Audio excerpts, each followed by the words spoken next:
Some of the first reporting that we did really detailed about Cooper's defense and its 4-2-5 scheme came last year before its game against Stephenville. Tonight we're pleased to have Cooper coach Max Catwinkle in with us to go over some of the defense that the Pirates run. I'm Phil Torino, and as always, thanks for joining us on the Lone Star Varsity Coaches Show. We're ready to get right into it, Max, so we have a couple of these plays queued up here. Anything we should know before we get into these plays in terms of what you've been developing defensively this year? Well, just kind of highlights some of the things we try to do as far as coverages, and just wanted to, hopefully give our defense a little recognition. They've been playing lights out for us all year. So. And these are from the Plainview game? That's correct. Mm-hmm. This is, facing the wing tee attack, which is, it's difficult if your secondary guys go to sleep. Against all that background in the backfield, the deception, it can be tough on your secondary players.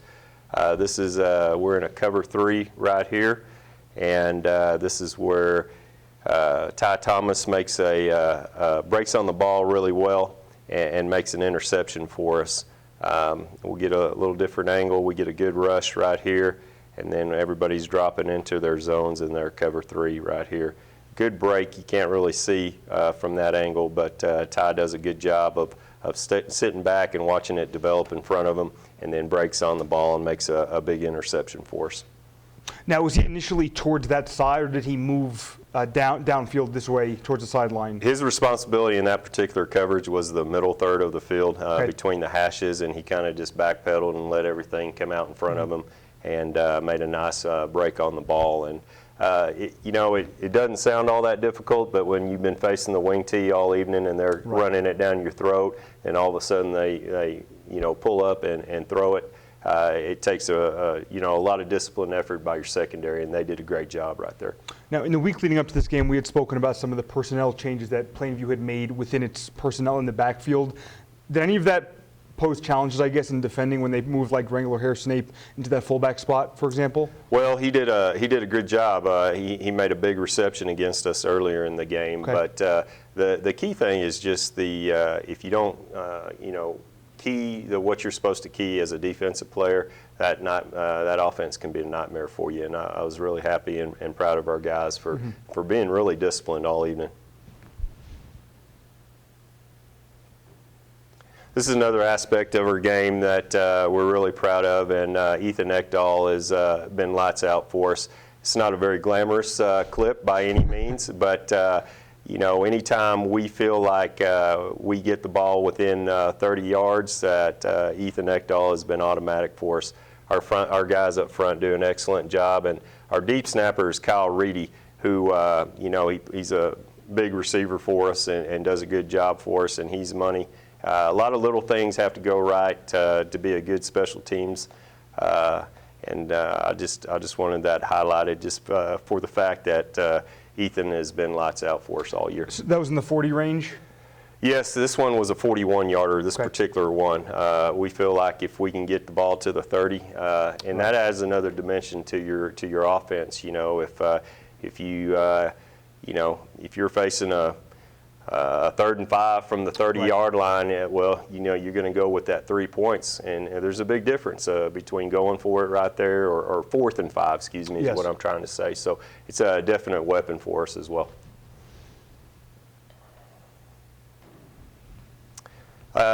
This is, let me make sure I'm telling you the right thing. This is some play action off of one of our run plays. We call it the waggle. It's a bootleg. Everybody has it on, it seems like. But what we're trying to do is draw the linebackers and then layer people right here. We have a fullback in the flat. You see Jordan Salas. He's going to be our middle guy. Alec Cruz is short, and then we have a deep route behind it. And we just want to layer the defense right there, carry good play action so that the linebackers are frozen, and then let Jarrett and the receivers do their thing out there. Is he favoring any of those options, whether that's the check down or that intermediate route there on the out route? Is he favoring them differently at different times, or is it just based on what he's seeing each play? He's got to go through a read progression right there, and a lot of it depends on what we're trying to do right there is we're trying to put that outside linebacker in this particular defense in a bind. We're putting a couple of different. He's going to have to pick up the short run, or he's going to have to, and he doesn't there. And he actually tries to pick up Jordan, and Jarrett makes a good throw right there, and Jordan makes a good catch. But we're going to try to put him in a bind right there and make him decide who to cover, and that's that particular read for Jarrett in that play. The quarterback rating for Jarrett now is in the 180 ballpark, if I remember correctly, or at least it was coming into this game. When you first started working out with him when he joined Cooper, was his ability to be precise and consistent, was that apparent to you? Well, I think a lot of that goes along with just his intelligence at that quarterback position. He is very precise, and he does have a good completion rate. And a lot of that is credited to his ability to make reads and to see what the defense is doing. Yes. And so that's a definitely strength for him.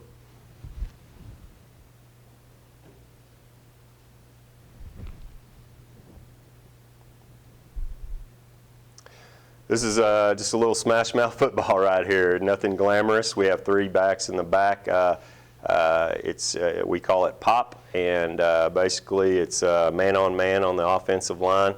You'll see it here better on this next angle.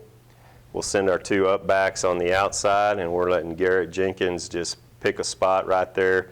And once he gets past that first wave, he does a good job and uses his athletic ability to get in the end zone. Nothing fancy. It's just it's pop football, smash mouth, and if we get it close, we're going to try to do that. Now, Jenkins joined you from Kingdom Prep, is that right? That is correct. Okay. He's been a great addition to us. Him and Seth Watts are a good 1-2 punch in that backfield, and along with Alec Cruz have been just 3 really reliable backs for us. How is Jenkins acclimated to playing 11 man? I think the Idalou game, right, there was a situation where, was it on a kickoff where he retreated back into the end zone or didn't quite come out? For sure. Was that okay? Yeah, you're thinking right. It took him, to his credit, he's a very intelligent young man, and I was worried about that coming into it, how he would make that transition. It's definitely a different style of football and a lot of different rules and as far as how to play. And he has done an amazing job. He's one of our most intelligent football players and has made that transition very, very fast.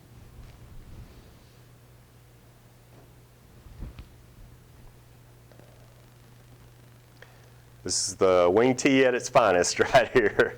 We'll watch it from the wide angle here in just a minute, but you'll see a lot of backfield motion. This is a really good job by a couple of our defensive guys. Point those out. And a lot of this is Blaze Englehart, linebacker, and if he doesn't read his key, if he gets caught up with what's going on in that backfield, he's in deep trouble. He reads his key and flows to the football. Another guy that does a great job for us is our outside backer or our safety. We got rolled down right here. It's Nick Sanders. You're going to see him taking on a block and funneling it inside right there. And that's just really good job of a couple of guys reading their keys and doing what they're supposed to do. Kirby Vinson here on the backside. These things don't look like a whole lot, but he's staying at home for the quarterback right there. And it's just really good disciplined football. Same thing with J.R. Irwin right there. He's reading his back, and I was really proud of the way our defense, they played really disciplined. To give up 6 points against that type of offense is a major accomplishment. Now, that backer that you first mentioned that made the initial tackle, is that Englehart? Englehart, yes. I think that demonstrates some pretty good closing speed there, because 2 on that carry, I believe, is Jayton Ellis. Yes. I mean, just seeing him from basketball and track as well, I mean, a very explosive player. So I think, I mean, with your linebacking core, are you seeing them able to make plays like that and have good closing speed? They are. They're good athletes. What I'm really proud of them, is, you've got to have good athletes there at the linebacker position, but you also have to have good and disciplined players, because if you get caught up into the game and don't pay attention to what's going on, then you react. And it is a reaction type of game, but it's also a discipline, making sure you're doing what you're supposed to so that your teammate, if you can't make the tackle, then your teammate's in good position to do it. So really proud of the way they've been playing. Now, ahead of your matchup with Abilene Cooper, and this is, of course, two of the more prominent teams in 4-5A. A lot of the buzz around Abilene Cooper has been about how excellent its passing game is, with two really outstanding receivers, including one that was on the cusp of breaking several school records. He may very well have done so within the past 2 weeks. When you look at Abilene Cooper, though, what do you see? I see a very athletic and talented football team. Their offense is very similar to ours. They're pretty balanced as far as the run and the pass goes. On the edges, they have two very athletic receivers. Anderson, the one you're talking about, is a phenomenal football player. Great receiver, very athletic. And then on the other side, they have a 6'4" sophomore who can go get the football. Couple that along with a good offensive line and a tailback who hurt us last year. He's the same guy. He's a junior this year. In a balanced attack, it's going to be a challenge for sure. Cooper coach Max Catwinkle, we thank you very much for the insight. That was great. Thank you for having me. Definitely. Thanks very much again for watching the Lone Star Varsity Coaches Show.